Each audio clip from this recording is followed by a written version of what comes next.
Hello, everyone. My name's Hank Setala, and I'm here with Casey MacBride for another exciting installment of Stir Crazy Shamans.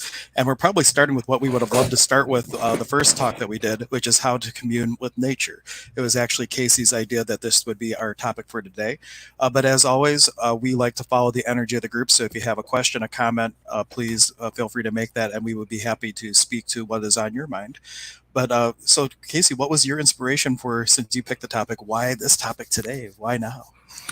Uh, as far as why today, I think I've just been wanting to kind of talk about it for a little while, but I've been a little my own fault, cooped up in the house for the past couple of days, just working on all of this wonderful internet stuff. But it got me thinking, like, I need to get back and into the forest and really do some healing and work to connect with Mother Earth. And every time I do, sometimes I spend more time away from the forest than I would like, but as soon as I get out there, it just reminds me of, man, I need to be doing this all the time, because it is such a powerful healing experience for me every time I spend time with Mother Nature.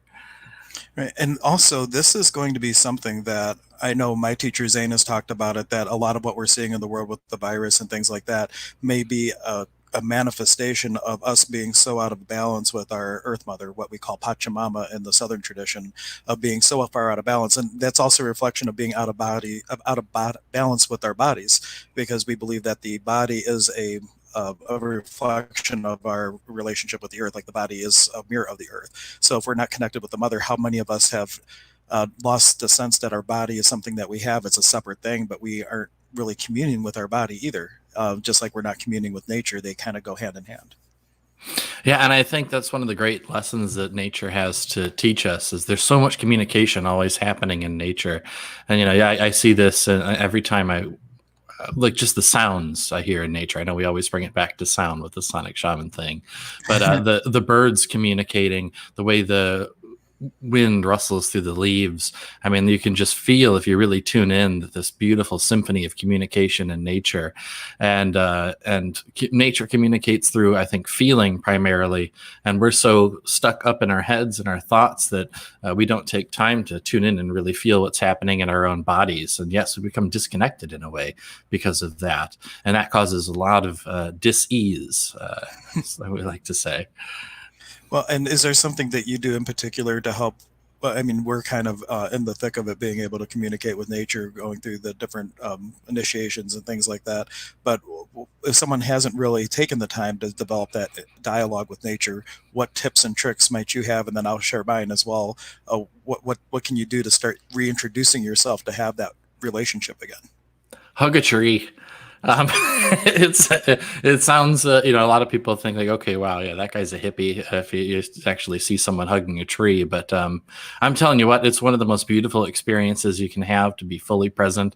Go out into the forest. If you are worried about what other people think of you, just take a quick look around, make sure there's no one else out there, and just put your arms around that thing and just feel it. Really tune in, because that tree is a living being. It's living energy, just like us. And, the experience of a hug with another person is a very wonderful healing experience. But same thing with the tree, Oh, and and hi, Mike. Thanks for joining Mike. us. But yeah, it can be extremely powerful and healing, and that can really help to not just ground us. It's a very grounding experience to do that, but it opens up a dialogue. It takes us out of the mind into our hearts and into a space where we can feel and connect with nature in a very visceral way, where we're actually feeling, not just with our skin and our sensory, skin sensors, whatever you want to call that. That's not the right word, but we're feeling with our energy field as well, in a very intimate way. Right. And what I would say is that one of the first things that we do in the Shaman Apprenticeship Program is we go and we are just open to receiving.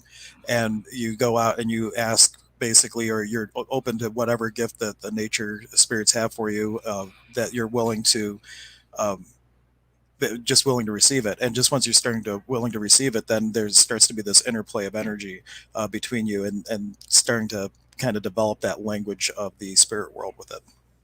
And it is about learning a new language, I think. Again, we're so used to communicating with words. That's how we talk to each other. And we do communicate in other ways. Everyone communicates with their body language, at least, and most people are at least somewhat in tune with that.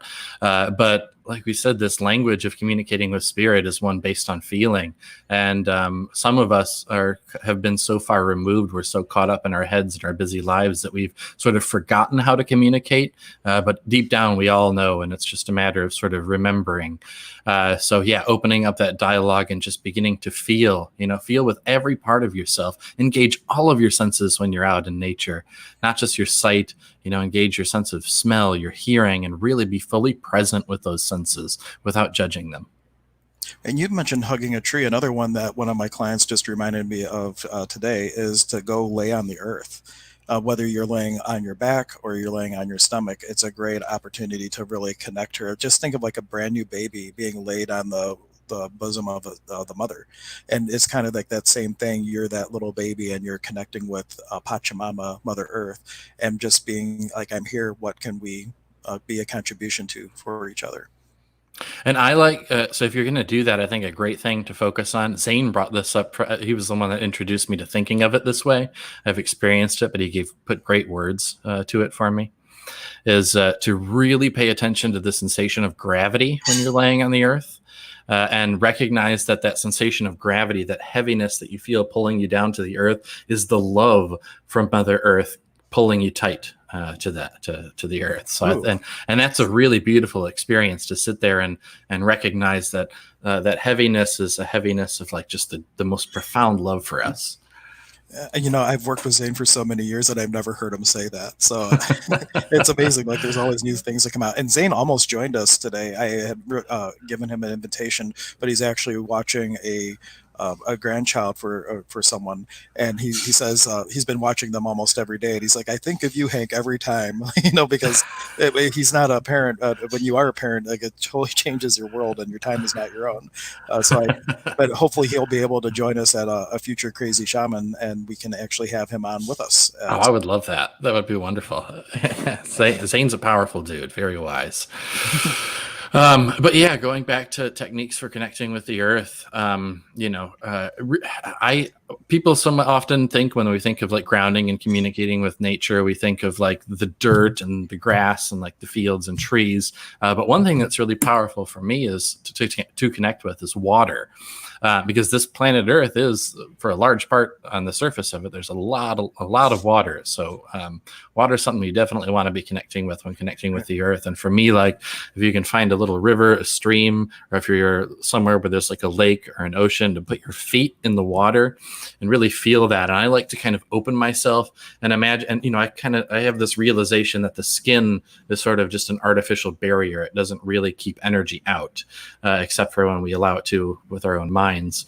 So I kind of enter the allowance of that water, the energy from that water just washing through me as either the stream kind of flows, imagine it's flowing up and into me, or the waves come and wash in and through me. And that is such a beautiful grounding experience, and it can really help you to connect with the energy of water. Right. And one thing I can give everyone to help connect, in this tradition, the Paco tradition of Peru, there's different colors of energy that are associated with each element. And so if you just want to take a moment and just kind of center yourself, what you do to connect with water is, in the tailbone, there is a nawi. Nawi means a lens of energy, which opens and closes, right? And it's kind of like a camera lens. And it is what we open up to express or allow energy into our system. And the one for Mama Unu, which is Mother Water, is at the tailbone. And it's a black energy that would come up into the tailbone, allow it to swirl throughout the totality of your being, both known and unknown. And then any heaviness that is there in your body, allow it to just wash that away and put it back into the earth. In fact, we say that because water connects with the deepest caves of the underworld, that if you go to water and you put your feet in, like Casey suggested, you could actually just be in the allowance of letting any heaviness drain through you into the water and deep into the womb of Pachamama, Mother Earth. And to connect with Mother Earth, the nawi at the navel, it's a red color that would come in. And same thing, just allowing that red energy to flow throughout the totality of your being, allowing yourself to acclimatize to its power and its magic, knowing of how you can use this energy to be a service for yourself or your fellow man. And then the next one would be at the heart is the one for Inti, which is the sun. And that's a gold energy that comes into the heart. And while you're running these energies, you can allow, after you start the black one to run, continue to allow that one to run as you invite the red energy from Mother Earth to come in, and then the gold energy into the heart, allowing the other two to continue to run while you're being open to receiving the sun energy. And then through the throat, we have two that come into the throat. One is Wide or the Wind, which is a blue energy, and the other is Silver for Mama Kia, Mother Moon. And just like the other ones, you allow yourself to connect to those energies, allow the energy to go throughout the totality of your being, through lifetimes, through all the molecules of your being, and through the space in between the molecules. And those are the 5 main things that we work with in this tradition. And those are just some little colors. So if you go out in nature and you just want to have a color exercise to give yourself a little bit of an experience, just be open to receiving those elemental energies in through these nawis. And also what energy you're receiving, to be in reciprocity with that, the heaviness that you have, that it has the ability to take from you, give that as a beautiful gift, because it all that hucha, that heaviness that's in our lives, that's creating disease, that is food for these spirits, and they use it to grow blessings for you. So it's not a hardship that you're giving them something to work on. It's actually a blessing, and it's an honoring of that energy exchange, so that you're actually in this energetic dialogue now with the spirit world, just by offering your heaviness of what's not serving you. The way I like to think of that is like, it's Mother Earth.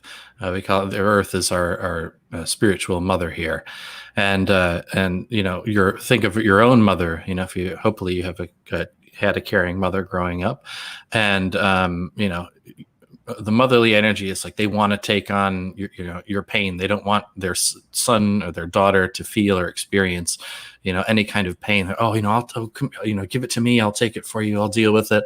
It's kind of that motherly energy. They want to take everything on for themselves, and but they want to hear about what's going on in your life, what's dragging you down, so they can help you to heal and move on. And just like the mother is often more wise and has more experience than the son or daughter, the Mother Earth has so much more wisdom. And so when we share our heaviness with her, we're deepening our connection, our bond with her, and also helping to heal and grow ourselves. Just a reminder for everybody that's joining us, if you have a question or something you'd like to contribute, please go ahead and make a comment. We figured out what the problem was of not seeing comments, I believe. So if you make a comment on Facebook, we should see it roll through. I know I saw one from Mike earlier, but if you have a question, or if you have a tip that you want to contribute of how you connect with nature, feel free to put it in the comments, and we'll be happy to speak to it, which is all what I was going to add here as a reminder. Ask your questions in chat. There we go. That's what I was working on. Great, thank you. So what? Oh, go ahead. Oh, I was going to say, and also with these exercises that we're mentioning, especially the one of envisioning the colors and feeling the energies come into the different energy centers of the body. Obviously, if you can do them out in nature while connecting with nature, that's ideal. But don't forget that if there are days when you're stuck inside for whatever reason, maybe you're quarantined or whatever, we can connect with these energies while inside as well.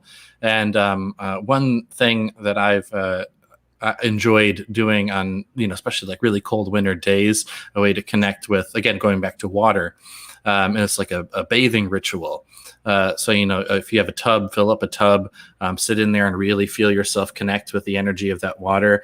And it can be a very grounding experience. But then towards the end of it, imagine that all your heaviness, that hucha, is exiting your body and filling up the water.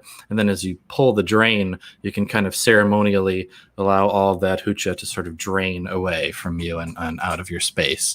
And so that's a cool little example of a ritual you can do if you are stuck inside, but still trying to connect with nature and the various elements. If you are going to do a bath, one thing that you can also do is take a couple tablespoons of sea salt, put that in warm water, dissolve it first, and mix any essential oils that you want in, and then draw your bath. And at the very end, right before you get in, mix that salt mixture in, because what happens is the salt mixture helps the oil suspend in water, and everywhere you're submerged actually will be more prone to absorb the oils. Otherwise, the oil just floats on the top. So it's a great little trick where you could add a little bit of essential oils to that experience as well, for your body to benefit from what that could be for you as well, especially lavender and really nice ones like that. Yeah, absolutely. Essential oils are a beautiful tool, and that's like another cool way that we can connect with nature while we're inside.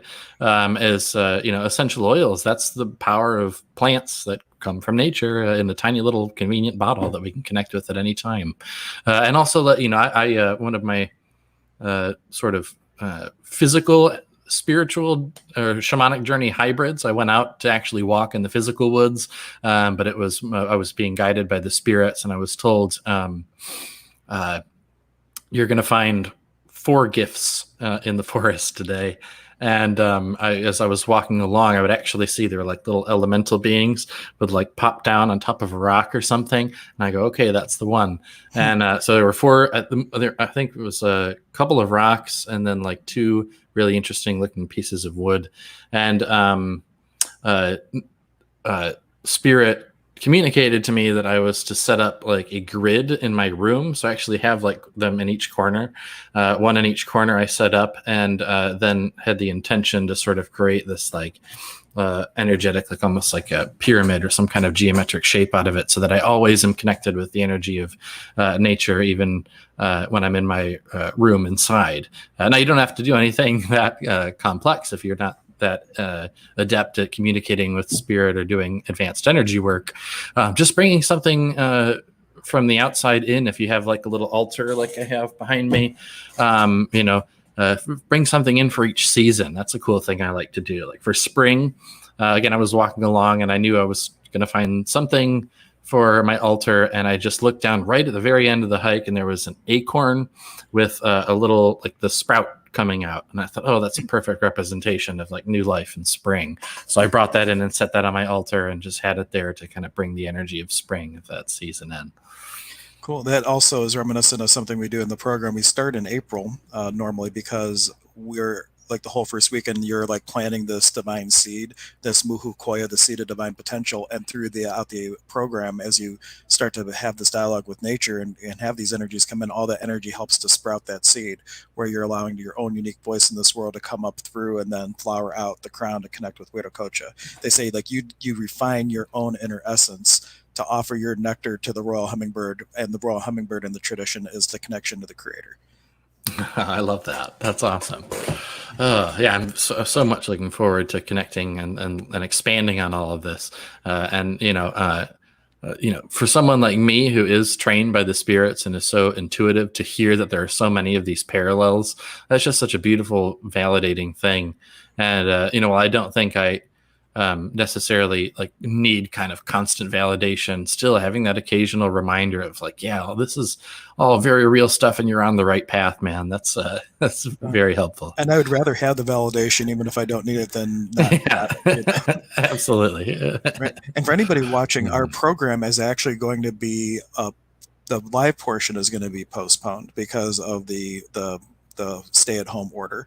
But what Zane has done, and this is going to be news for everybody in the group, so you're hearing it live here first, he's going to be doing an introduction class all virtually that's going to be included for people in the apprenticeship, but it's a Taiwantan Mesa class where people are going to be building what's called a Four Corners Mesa. And so normally in the tradition, the way that the apprenticeship goes is on the 3rd weekend, you would have your little medicine bundle, what we call the Bisha, here. You would build that on the 3rd weekend, but he's going to be doing a virtual version where you're building that as a Taiwantan mesa to begin with, and then as we meet in person, we'll already have a mesa we're working with, and then start the in-person meetings. So that's all going to be brand new this year for the program. It's actually part of the first level priesthood, but very excited for it because Zane's never taught me anything about the first level. So I'm just like, oh, I'm getting more stuff, more new things out of Zane, and then that class it's going to be nice because that is going to be open up to anyone, regardless of if you're taking the apprenticeship program or not. And it's a great way for you to get centered and to start having some interactions with nature. So if that's of interest, it seems fitting to bring it up now. That is going to be something that I will, Zane's sending me the write-up today. He was working on it when I spoke to him earlier. And we'll hopefully have a registration link up sometime later tonight or tomorrow, depending when he actually gets me the information. So fun stuff. Yeah, and while we're plugging things, it's coming up this Sunday. If you're looking for a great way to connect with spirit without having to go out into nature whilst during the quarantine, Sunday at 1 p.m. I believe it is. Is that right? Yep, 1 p.m. on Sunday. 1 p.m. on Sunday, I'm doing my next shamanic meditation. So it's a great, Hank can attest, it's a great way to connect and communicate with spirit for healing and growth, communicate with our guides, etc. They all kind of have a different theme. But if you can't get out or can't get to a physical class, then join in, and it's a great way to really connect and work on your own healing and growth. I don't know if I can find the link really quick. Casey did a cool little 1-minute video. See if I can find the link. I'll post it in the comments, but it will, if I don't find it now, I'll find it a little bit later in the broadcast. But it was a great little, just a 1-minute thing that just kind of gave you a taste of how he carries himself when he's doing the meditations and what you can benefit from the meditation. So I'll post that as soon as I find it here. Thank you, Hank. And yeah, we can, I guess, we're plugging things. We might as well. We have we got the new YouTube channel, which I think this is streaming to Stir Crazy Shamans now. Nope, not yet. Tomorrow. Okay. Well, because I had to wait the 24 hours too. So yeah, whenever you have a YouTube channel, in order to enable live streaming, it makes you wait 24 hours. So we have been streaming to the Holistic Health and Healing YouTube channel. We made a new one just for Stir Crazy Shaman. We'll be posting the content kind of after the fact on the HHH page, but we're going to have a whole stream and YouTube channel just for Stir Crazy Shamans. And as this grows and develops, like we almost had a guest on today, it may be times where we have a third or a fourth person. We can have up to 6 on a broadcast, so we might bring other people who have different things they might be able to contribute in on the conversation. Or if one of you is really brave and you want to come on and ask a question, like be on video, we can send you a link and you can actually join us here on the live stream. Very exciting stuff. I can't wait. I would if Zane can come on soon, that'll be a really, really incredible one. I'm sure he will. Well, part of it is he only has a phone right now, not a computer, but he's about to get a computer. So I'm hoping that will change very quickly. Speaking of, thank you all so much for bearing with the poor video quality of my camera. Right now, they are sold out of HD webcams everywhere. And as soon as they have them back in stock, I will have much prettier video quality for all of you to enjoy. I actually ordered a webcam myself, but it was back ordered and it's getting here like May 14th or something like that. So the best things come to those who wait. Right. Or those who allow, actually. It's not about waiting, it's about allowing. Exactly. So speaking of allowing, I think being in the energy of allowance when trying to communicate with nature is extremely important because, again, we can receive really powerful healing from nature, but there are so many people that I see when I go walking through the metro parks around here in Ohio. They're walking through, they've got their headphones in, they're doing their thing, and they're not connecting with nature at all. So just being in nature doesn't necessarily open you up for really powerful healing and experiences. You do have to be in the space of allowing that healing to come through and happen in order to experience that. But being in nature in general, I highly recommend, even if you are going to listen to music, it's great to get out there. You'll still benefit. But in order to really tap in and experience the true wisdom and power that Mother Nature has to share with us, we need to really bring ourselves into that space of allowance.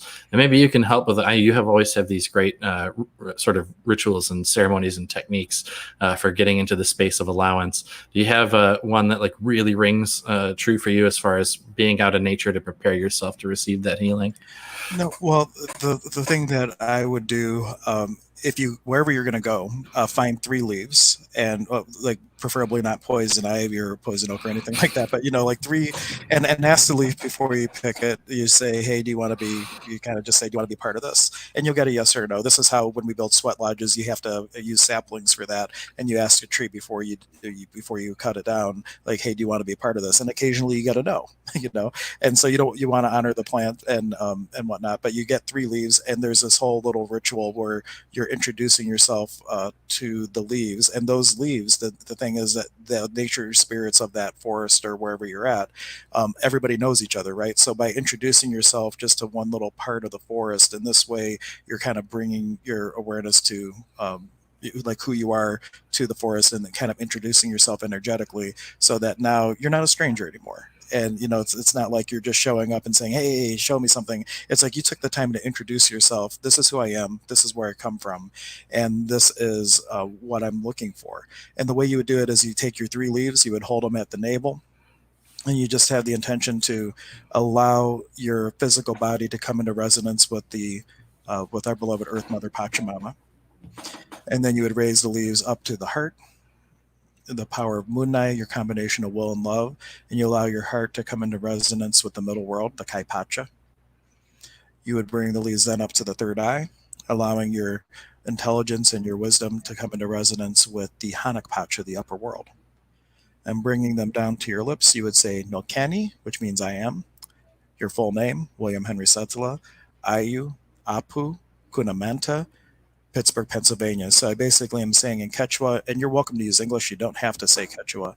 I am William Henry Setala. I come from Pittsburgh, Pennsylvania. And the reason that that is so important in this tradition, we believe that the place of your emergence, the masculine and feminine nature spirit of your place of emergence hold the blueprint for the perfect you.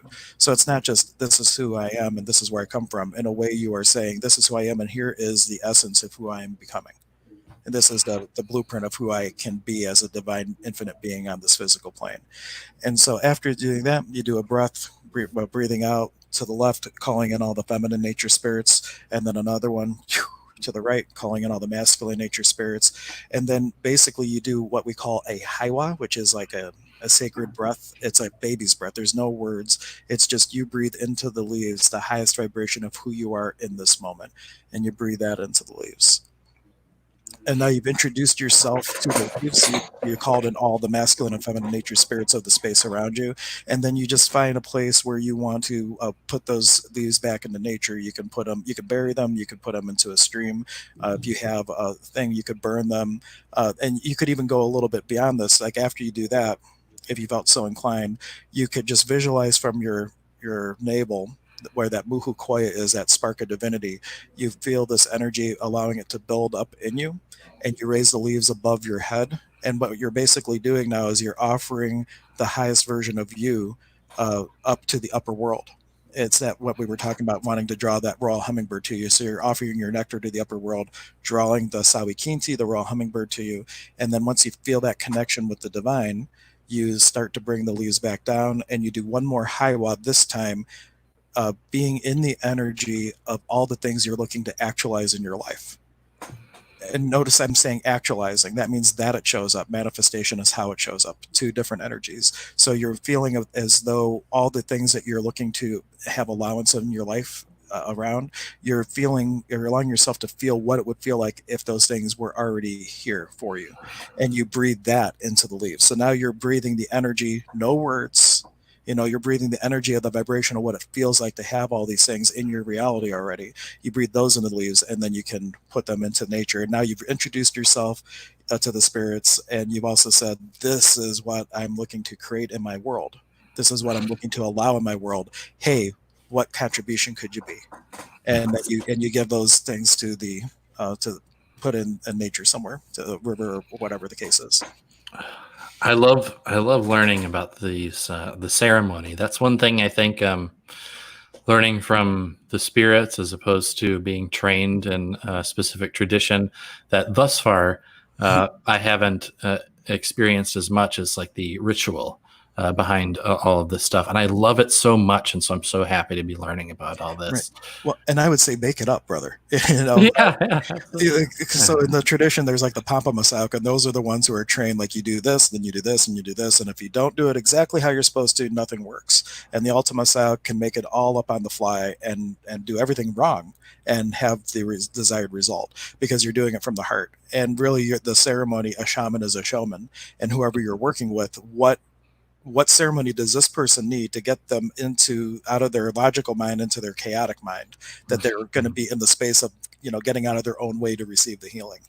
And so I give this example. Tom Kratzley in Lilydale, one time he was working with someone, and he got from spirit, go get a green pepper, cut it in half, and he's sitting there waving a green pepper in their energy field. And the person's like, what? Like it was just so far out of the realm of what normally happens in a healing session that it took that person completely out of their headspace, and they actually were able to be in the space to receive the healing. So even if it's something crazy like that, you can make a ceremony out of anything, green peppers or otherwise. I love that so much.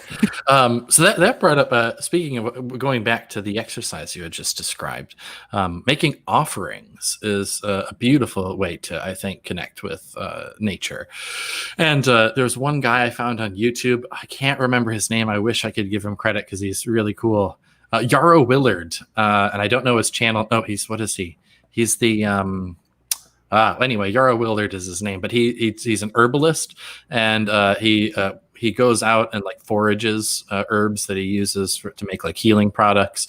But he's very much like he's almost like a shaman in the way that he interacts with the plants. Who very much so is. And one thing he likes to do is when he enters into a space where he's going to be taking medicine, and for each thing he takes, he always makes an offering. But at first, he likes to leave like a part of himself behind. So he'll take like a little hair and like he'll put it on a plant, and like so that's like a little bit of himself that he's offering to the forest. And then another thing he always carries like tobacco on him, and we've brought up the plant medicine of tobacco a couple of times, and it's something that can help to carry like our prayers and intentions, and you don't need to consume it at all, but just like having some tobacco and like I like to just resonate and put my like deep gratitude and thanks for whatever it is that Mother Nature has to offer for me today, and then release that on the land, and or whatever it is you feel called to offer, anything special to you. I mean, obviously don't litter, don't leave any kind of like plastic behind or anything, but just something natural that resonates with you that you can make an offering to the earth. That's a really great way to open up some awesome energy exchange. And one of the things that we do, I know you're a big fan of the Florida water once you discovered it, especially the yellow one that's actually from Peru. It's delicious, right? But when we were going for a walk the other day across from my house, I found that there's like this pond in the middle of Westlake, right? And I'm like, I never even knew it was there, and it's just in this development, and there's like these really cool rocks and trees all there. And the second time we went, I took a bottle of Florida water with me, and as we walked around, I was just giving little offerings to the nature spirits that were there, because I was so honored to find this little nature oasis amongst a development of houses. It was like an amazing cool thing. So it doesn't have to be anything big. It could be just a little Florida water. We also will take that Florida water, put it into our mouth, and spread it out like it's called a pakui, which is a charged breath of intention. So like you're offering it as a cleansing and a blessing when you take that in and do a breath spraying the Florida water out. And we usually do that in threes, one for the lower world, one for the middle world, one for the upper world, but there's no real rule to it. But that's a great way, because now it's not just the perfume, you're also putting your breath into it. It's mixing with your saliva, so you are leaving behind a little bit of who you are in nature as well.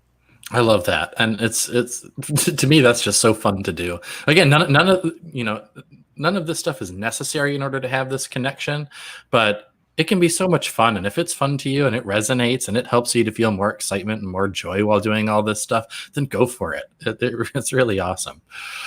Yeah, you can be as simple or as elaborate as you'd like, and you could just go and say, "Let me receive," and that's enough.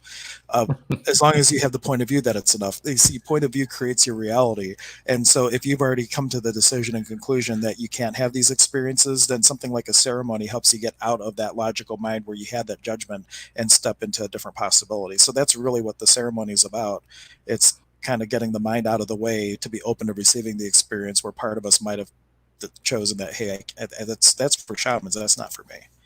Or that's crazy talk.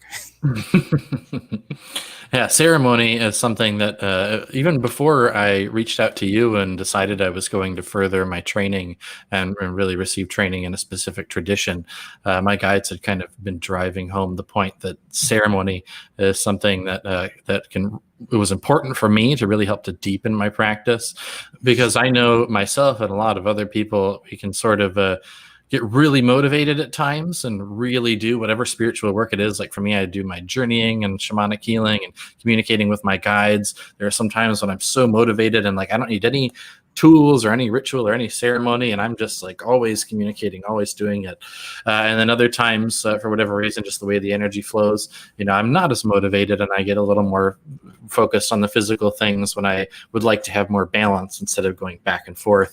And ceremony and ritual can be a great way to, I think, help to maintain balance for a lot of us who have that tendency to sort of go one way or the other. and doing something to anchor your communication with it. So, like in the program, one of the things that the students have as homework after, I forget which weekend, maybe it's even the first, or maybe it was around the third because we already have our mesa.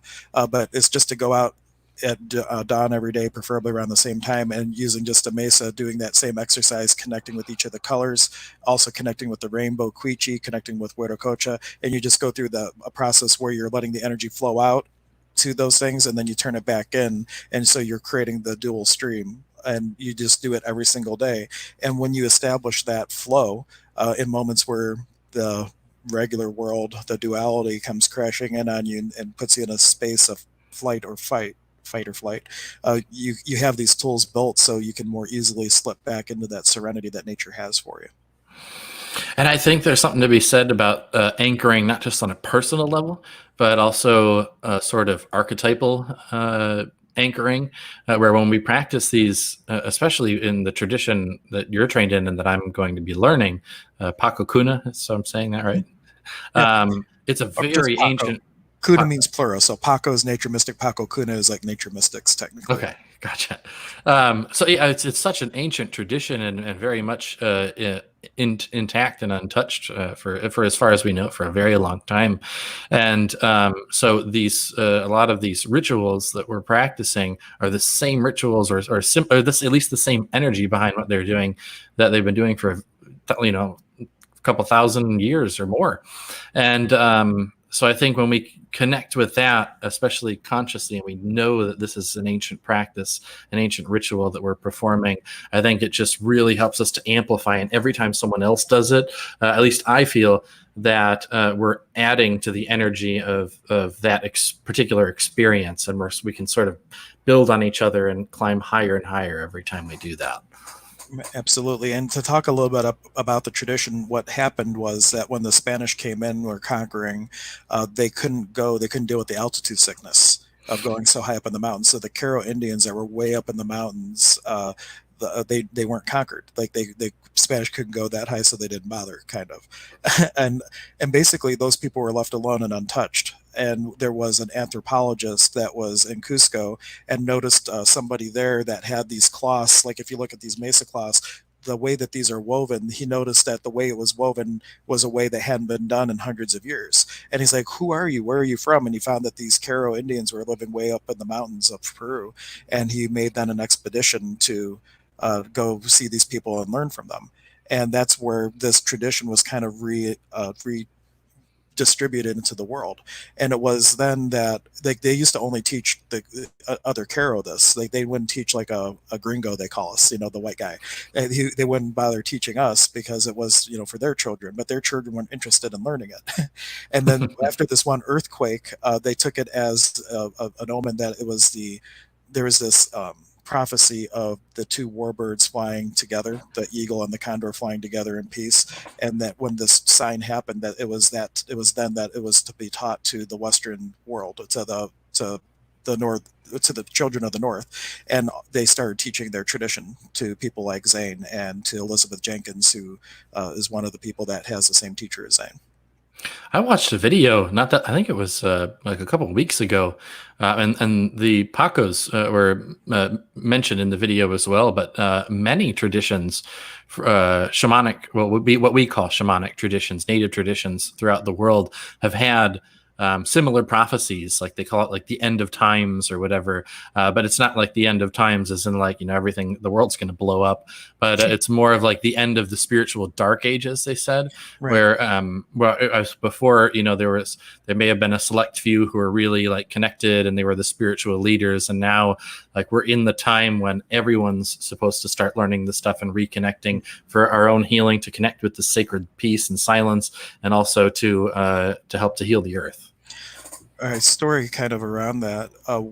They say in the Caro tradition that they call it the rainbow tribe of man, that the tribe of man comes together again, like all the different types of people there are. But one thing, like especially with the northern traditions, they have these rules that you never mix ceremonies, right? Like if you're a Lakota doing a sweat lodge, you would never mix it with something from Peru.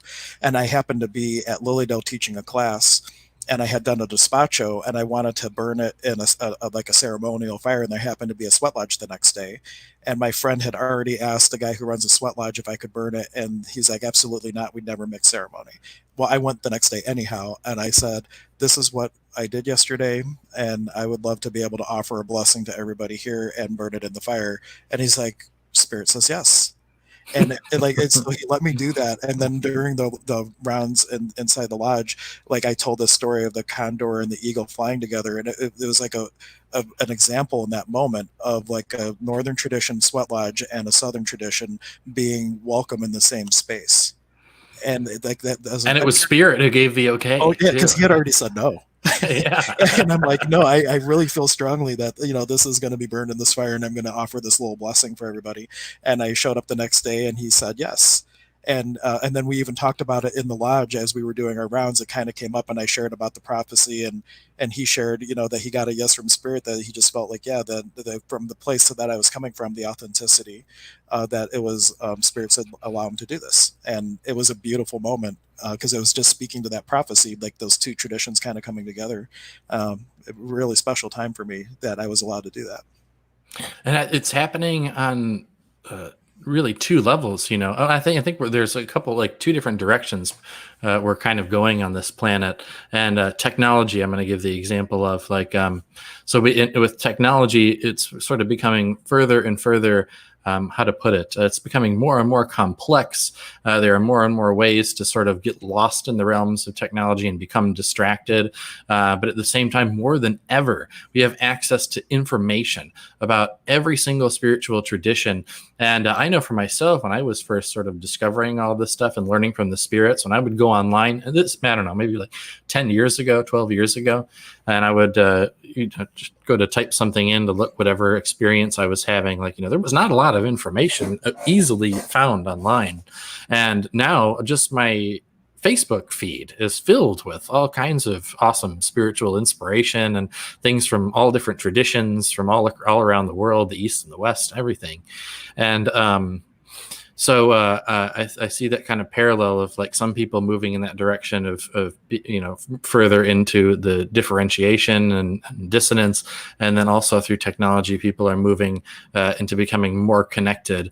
And I think that's an awesome parallel. As spirit is sort of, like you said, now like we're getting signs in all different parts of the world from many, many people that this is the time for all of these traditions to come together and for us to all unite. And technology is allowing us to do that, like through things that we're doing here right now today. I know. This is amazing that we have the technology to do this. Shaman plus technology equals a good time. Yeah. Yeah, absolutely. One other thing to share with you about how this particular tradition was preserved so well is that when there's a prophecy of a fifth level healer in this tradition, and the fifth level healer can heal all the time, 100%, never missing anything. Like everybody who they touch gets healed. And so when the Spanish came through and they were talking about more in the coastal traditions, because even in the curandero tradition, a lot of the things were preserved, because when they were talking about Christ, they said, oh, good, we knew that would happen. It just happened over there. And they embraced it. And they actually brought in parts of Catholicism into the tradition in a sense. Like during dispatches, you would do like the wine and stuff like that instead of llama blood. They were using it as like the parallel to communion in a way, representing that. But anyway, they found that there was some beautiful things in there, and they were able to keep a lot of their tradition because they didn't just totally oppose what was happening. They found a way to embrace it, but still keep what they had that was sacred to them. Mm. And that's, I've heard the term a few times when we're talking about the stuff of cross-cultural shamanism. And I think it was Zane that was telling me, not just the Pacos, but in general, in Peruvian shamanism, like they all tend to be pretty open to the other traditions and other ways of thinking. Like when people would come, or am I wrong in that? Is it more so the Pacos that were that way? The Pacos, anybody in the Peruvian shamanism, like if one village they're calling in Mother Water first instead of Pachamama, they don't look at it as a wrongness. It's just that's how that spirit's working with you, and they don't make each other wrong. They celebrate more of the differences because they say that in the differences is the gold, and the differences is the magic. But now if you look at what I know when I first started using the word shaman at my office, somebody else in the same space said, well, you can't call yourself a shaman. And there are some traditions that you wouldn't never identify yourself as a shaman. But what I find that happens, not so much in the Karo traditions, but in other traditions of shamanism, we whatever we learn, we start comparing it to what other people are doing. Well, that's not what I learned.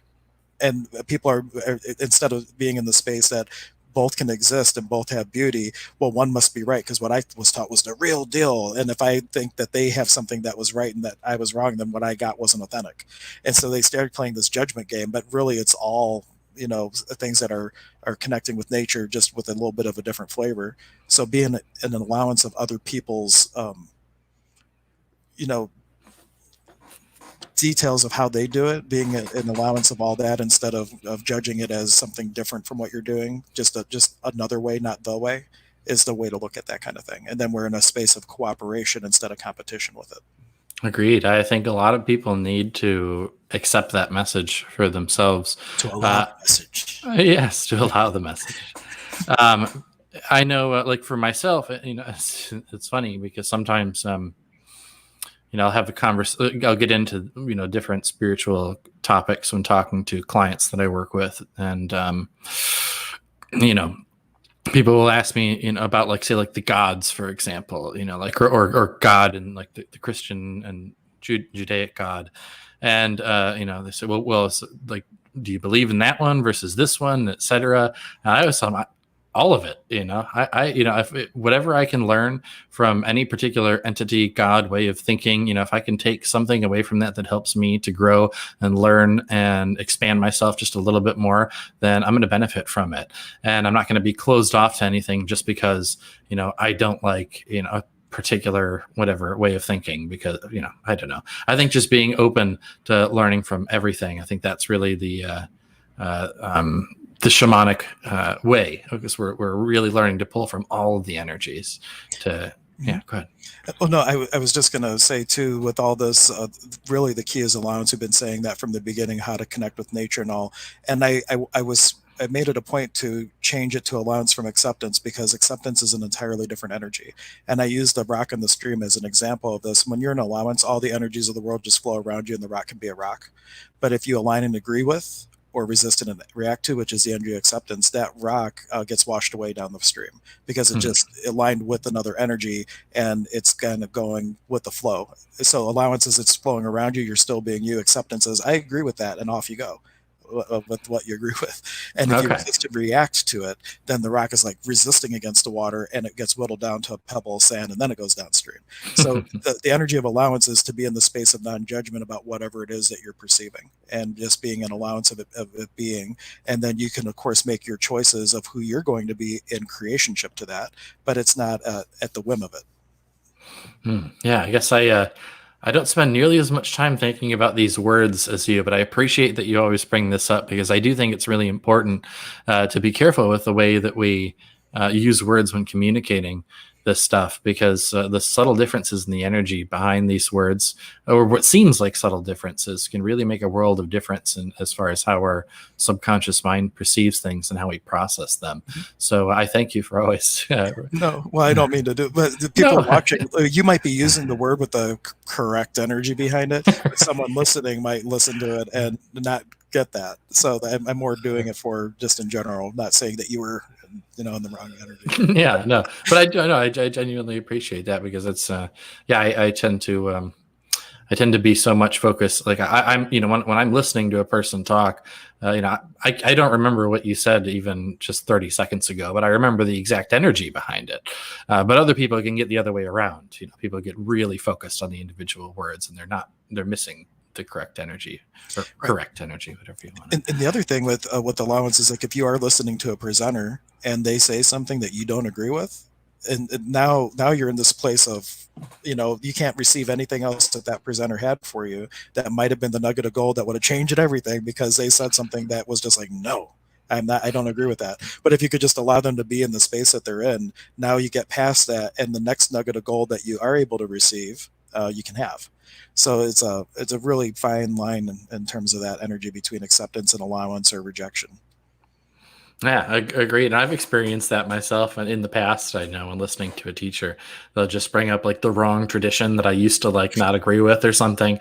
And I'm like, ooh, is this guy, is he coming from this place? And then I start to question, but I'm usually able to pretty quickly bring myself back to, he just mentioned that in passing. This guy's pretty, seems like a pretty wise guy. Just open, allow, and listen. But yeah, I've experienced that myself for sure. I know that happens. And my favorite, if anybody has ever, I'll probably post it in the comments. There's a guy called Param, and he has this workshop called Why Life Sucks, a Global Voyage to Overcome the Misery of Everyday Living. Have I told you about him yet? No. So all his whole work teaches the works of Osho, and he sometimes people, because of the point of view that he comes from, they might have more resistance or not to what he's going to say. So at the very beginning of the lecture, he has the entire group, and he's had like hundreds of people in one group before. He has them slam their hand on the table, point their finger at him, go, Param, you don't know your ass from a hole in the ground. And they have him do that a couple times. And then he says, well, now that you told me that, if I say something that you don't agree with, you already told me that I don't know my ass from a hole in the ground. So you can get past that and listen to the next thing I have to say. That's awesome. That's so great. And the way that he starts it too, like it takes everybody out. Like no one ever starts a lecture like that. Right? Yeah. So everybody's already out of the normal, however they normally receive information. They're in a whole different space to receive in a whole different way. Mm. Yeah, and I think we get especially when discussing or listening to like spiritual teachers talk. I know for myself, before I started to, really allow myself to experience instead of getting caught up in like the words and all of that. I know I would kind of get into like this serious space. Like one guy that I used to listen to was Eckhart Tolle, and I used to. He puts me to sleep when I try to listen to it. Yeah. But I used to sit there and or like Muji was another great guy I liked, and I would sit there and I'd be in this like real serious, like kind of like trying to like pay attention and absorb and like but I think when we get into like that space, we kind of we cut ourselves off to like opening up to experiencing the joy of it and the lightness. I don't think spirituality is not supposed to be this heavy, serious thing. I think the more fun we can have with it, the more we can laugh, the better. Right. In Quechua, all that we're doing right now, it would be Wilka Pukliai, which means sacred play. And it all is sacred play, isn't it? Everything we experience every single day, it's all about just playing. When we start to take life too seriously, that's when we start to suffer and things become uncomfortable. If we could just play every day, realizing that this is all a sacred divine play, and that it's we're just here to enjoy it and experience the most, to have the most fun, and oh, go ahead. Oh no, you can finish. Okay. And of course, a lot of us feel called to, do some specific kind of work. So yeah, absolutely. Put the correct energy into whatever it is you're passionate about, and really, help to spread whatever message it is you have to spread, whatever beauty you have to create in the world. Put the energy into that. I'm not saying like don't, take it seriously, as in like don't focus on anything and just do whatever the hell you want. But do what you feel called to do, and keep that spontaneity and lightness about whatever work it is that you are doing. Don't get too caught up in like the serious mindset. Yeah. The one thing I was going to share, the way that I look at life in general, if you ever seen the musical Into the Woods by chance? No. Okay. So you're bringing up so many things I've never heard about today. Okay, so Into the Woods, it's a similar thing to Into the Woods for people who also might not know. There's a television show called like Once Upon a Time, which is like all the different fairy tales happening at the same time, interacting with each other. But that's what Into the Woods is. It's all the enchanted forest, and you have Snow White and Rapunzel and Jack and the Beanstalk, and all these fairy tales are happening at all the same time, interacting with each other. And so in this Kausai Pacha, in this field of living energy, playing the Welka Pukliai, the game of life, where we all have our own little stories and our own little thing that we're doing, and we're all interacting with each other. And it's just a question of, do I have a role in your play or not? And I don't have to have a role in every play, but that's when we talk about sacred play, I think about that musical and how everybody has their own little fairy tale. But the cool thing is, you're the writer, the director, the stage crew, you're everybody in it, so you can always rewrite it if you don't like how the story's coming out. That brings up a point, though. I think I was listening to, I think it was Bob Proctor is his name. He talks about like manifestation and law of attraction a lot. And he was saying a lot of people in their minds, they're not even the star of their own movie. When in truth they are. They're the writer, the director, the star, everything. But in their heads, like they're not even the star of their own movie. They sit there comparing themselves to each other, and oh, I just wish I had more money. And if I could be like that guy and live in that house, like then that would be awesome. And they're sitting there watching those celebrities and just like being envious of how they live their lives and wishing. So like they're not even the star of their own play in their head. But to step back and realize, like, yes, we're here to play, and we are the creators of our reality. We can do whatever it is we want with it. We have total freedom. Maybe obviously don't go out and start causing chaos in the streets and breaking the law all the time. But within the realm of going along with your higher self and your higher self's calling and manifesting, manifest whatever you want, create paradise here in whatever way calls to you, play with it, enjoy it. Yeah. Create divinity on the physical plane. Absolutely.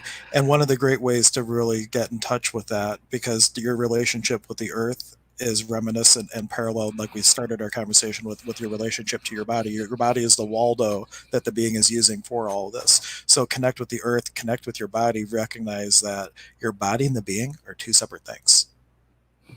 The body and the being are two separate things. Really ask that question out loud and come to your own awareness of what that means. And how often have we been fighting against our body? And if we were just to ask a question and to start commune with it and honor the body, just like we were talking about honoring the earth, what would our experience be if we were really working to create with our body instead of against our body? And also be the creator. Don't allow the mind to hold you captive. Use the mind in order to create for your body, for yourself, for others, and do so consciously and realize you can create whatever you want. Become a conscious creator instead of an unconscious one. Absolutely. We got just a couple minutes left. If you're still on the stream with us, thank you so much for sticking it out. We'd love to hear from you in the comments. And please, if you have an idea for a topic you'd like to hear about, please let us know. We can certainly follow the energy and go wherever you like to go. And a reminder that Casey will be doing his meditation, his next one on Sunday at 1 o'clock. And you can sign up at hhh.life. You can find it there in all of our virtual offerings. And anything else that you want to add in our final moments? Yeah, check out I post shamanic meditations for free from time to time, as well as channeled messages from spirit on my YouTube channel, Shaman's Way, which we can post a link to Shaman's Way as well. So if anyone has, and you can bring it up during this, and I think that might even be a cool thing to do, is to have like a little segment every once in a while that where we do, I could do like a channeled message for whoever like has a comment to ask something. But regardless, if you have anything you'd like to ask of spirit that you would like a response for me to channel, then I can do so, and I can post that on the YouTube channel. So Shaman's Way, check that out if you get the chance. Yep. And for this channel here, for Stir Crazy Shamans, when these start to go live on there and all the channels associated, please like and subscribe and share and all that good stuff, because it really helps us out, and then we can get this beautiful message and information to more people. Absolutely. And then we should be tomorrow live streaming to both the actual YouTube pages, and then we'll have the links available for sure. And once we hit 100 subscribers, then we can have a custom URL, and it'll be way easier for us to remember what the heck it is instead of that long thing of random letters and numbers that they give you until you have 100 people. So you're really helping you by subscribing. So well, thank you so much, everyone. Thank you for your energy and your attention today, which truly means a lot to us. Our deepest gratitude. Peace, love, and joy to all of you. Thank you. Thank you. A Nike.